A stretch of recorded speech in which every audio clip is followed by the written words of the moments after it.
Mdala finds out that the NPA is looking at his old cases and might reopen them and blames Tabs for setting him up. Hanti Pablo and Litera are the ones framing Tabs. Tutugo goes back to drinking again and Madlomo is worried. Hi, welcome to my channel. Here's an update on Scandal.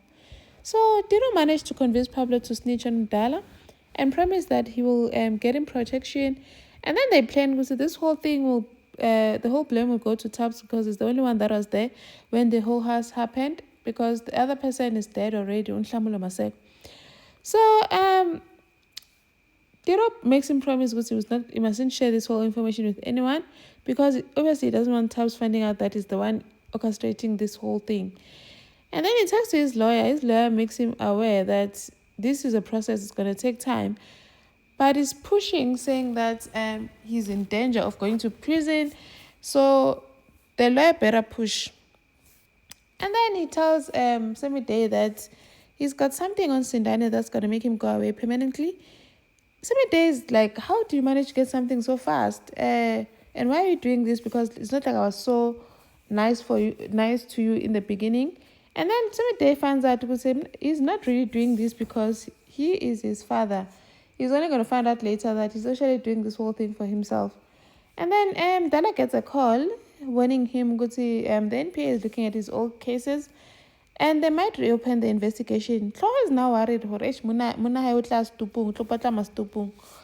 then Dala thinks that Tapel is the one that's setting him up, is the one that's framing him, or the one that's feeding them information because they've been arguing lately. Tapel is shocked with how can he think that of him because he'd never do it. And then arguments are spiking between Toriso and Poet because of this whole brand deal with Ubui. Toriso thinks it's just 2 million rand. Other opportunities will come.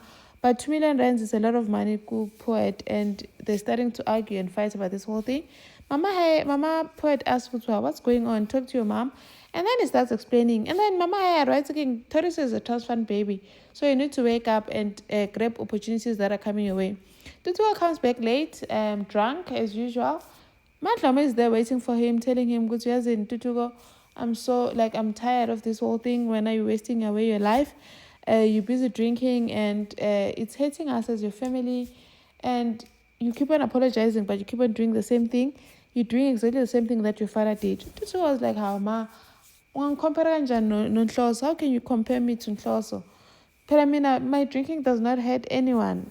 Uma was like, you know what, Tutu, when you wake up tomorrow morning, I want my son back because this one, and then Umtunzi comes to say goodbye to Madloma, saying that he's going back. Madloma convinces him, but you need to stay and finish this whole thing so that you can be set free. But Umtunzi says he doesn't have a place to stay anymore because he has let go of his room. Is Madloma going to take in Umtunzi to come and stay in with them? Thank you for watching. Please like, share, and subscribe. See you in the next one. Bye.